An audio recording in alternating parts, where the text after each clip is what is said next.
We're now fresh off the back of our second doubleheader of the season in Austria. Styrian Hills, lovely place.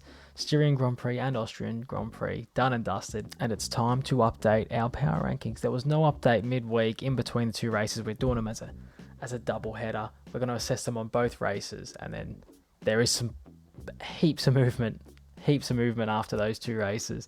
And a bit of a shake-up inside our top 10, which is what we like to see. Keeps it interesting, bit of fun. And not only has a lot changed in our top 10, a lot's changed in MotoGP in general. We've had some more races cancelled. We've got some more doubleheaders coming. And the big one, Vinales gone now for the season. I think that was on the cards after he missed the last one. And I think that does open him up for a bit of a slide into Aprilia for the rest of the season. I think that's something they'll try and work. Who are the most powerful men in MotoGP right now?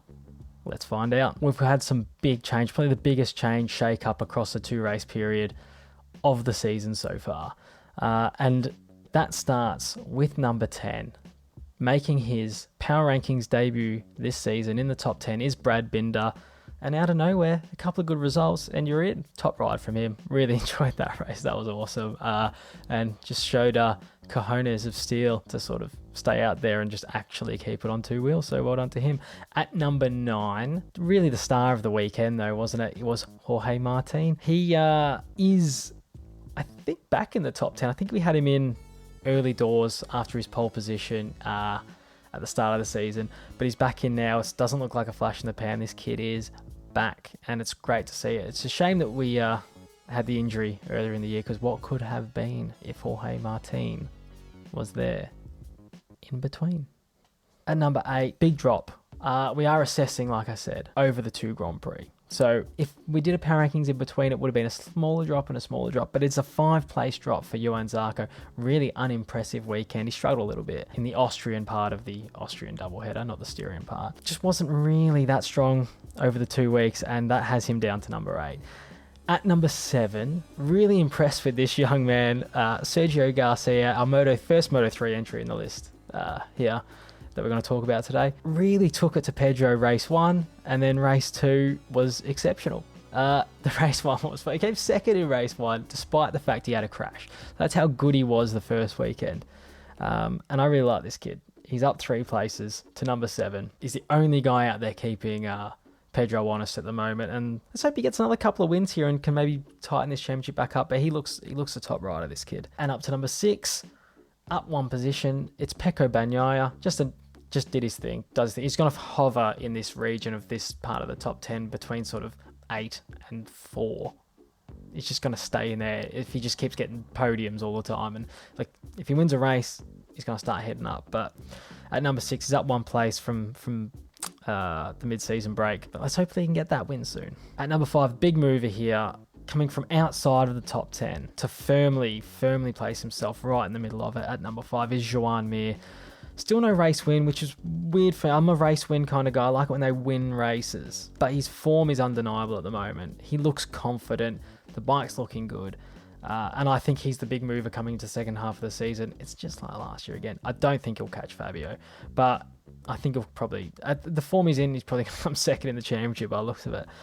So he's at number 5 from being outside of the top 10. To be fair, it's probably sitting at 11 anyway. So we'll call it a 6-place jump. Up to number 4, struggled the first race, which is why I'm surprised I put him this high. But like I said, I do like race wins. And he did get a race win in the second week. It's Raul Fernandez. Really cut the gap to Remy over the 2 weeks. Didn't in the first race. Like I said, he had a really poor result. And the only reason he stayed within touching distance of Remy is because Remy made his mistake. Masterful performance in race 2. And this kid can do this sort of stuff. Makes perfect sense why KTM's just taken him straight up. It's the no-brainer move of the season. Had to do it. They had to do it. He's going up. He's up to number 4. He's up 2 places. He's going up to MotoGP. That second race, he does this. He was nowhere in race 1. His worst finish of the season. Race 2 comes out, and it's like no one can touch him. He's unreal, this kid. He can turn it around week to week like that, and it's a special trait to have. And speaking of his title rival, at number 3, down a position from number 2, is Remy Gardner. Holds his championship lead. Probably was going to come second in the first race, made his first mistake of the season, ran wide, ended up 4th, cost himself a nice little handful of points, and in race 2 balked on the first corner, just couldn't make the time back up. The pace Raul Fernandez was setting was way too hot. Couldn't make up the time, but he's at number 3. At number 2, your boy Pedro Acosta. Brilliant race one. What a race. Really had to throw that move in on Sergio Garcia. I thought Sergio might have had him for a second there. And then race 2, just again, maybe just didn't push himself. I don't know. Took 4th, I think it was, he finished. It's a really good result. If you offered him a 1st and a 4th with the championship lead he's got at the start of that 2-week period, he's definitely taking it. He's up to number 2. And number 1, unchanged as always, despite the fact he had a bit of a poor result, but weird race, the rain, the pitting and all that, Fabio Quartararo is still at number 1. It'll take a lot to dislodge him this season. Someone's gonna have to try and catch him in the championship, or the guys in Moto2 and Moto3 to be able to pass him for number 1 rank in the power rankings. Pedro's gonna have to go on a run of wins, or Remy or Raul Fernandez is going to have to take championship lead and just go and just win like 3 in a row if you want to knock off Fabio at this stage. So there you go. And that's it. That's our power rankings today. And just for reference, from the last time we did the power rankings, the riders that have dropped out from 5th, Miguel Oliveira, struggled ever since he made that rise, right? He had the wins and the podiums. Not done anything since then. Disappointing considering Brad's form over the last 2 weeks at their home race. I know he's injured. I know he's hurt his hand or something. And maybe that has to do it. Maybe I'm being a bit harsh, but needs to find that form again. If you get his hand healed for Silverstone, or maybe at least get it feeling a little bit stronger, hopefully he's there. Jack Miller's dropped out. This one hurts me, guys, for Jack, because I thought it was odds on for a podium race 1. He was lining up Fabs. I thought Fabio's probably not going to risk it to take 3rd, is he? If Jack just starts to get aggressive with him, he's probably going to take 3rd in that race, which would have obviously changed the complexion of his season completely. And then race 2, I mean, he took the risk to go first onto the wets, but let's be honest, he was probably falling down to 8th or 9th anyway in that race, and he was not going to have a strong finish if it stayed dry. And I don't know why, because he was so strong in the first race, so that's disappointing. And also dropping out was Dennis Foggia. We snuck him into number 9 a couple of weeks ago for his couple of good performances in a row. Didn't see much of him this week, and he had a decent weekend, but nothing special. That's it. I mean, we saw some good performances outside of this top 10, Bezzecchi winning a race and things like that. But, yep, that's what we've landed on. That's our top 10. It's here. And we're off to Silverstone.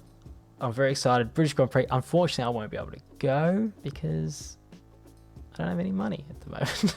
I've just been on a holiday. I've just come back. Got no money to go to Silverstone. Also, I don't know if it's sold out already, but at least it's sold a lot of tickets. The British Grand Prix is always a good one. The crowd's always great. Hopefully the rain holds off. We've had a lot of rain in the last couple of weeks in the UK here. Silverstone's not where I live. It's a long way away, but hopefully the rain that we're getting here is not going to be down there. And that's all I've got for you today, kids. That's we're done. That's our power rankings. We'll have a fantasy update video coming before Silverstone, and then we'll have some more power rankings coming afterwards, and we're cracking on now. We're back into it. There's not long to go in this season. We're going to have races cancelled. I think I don't know how many Grand Prix we've got left, but let's enjoy what we've got left. The racing's been awesome, as always. Enjoy the British Grand Prix, everyone. See you on the next one.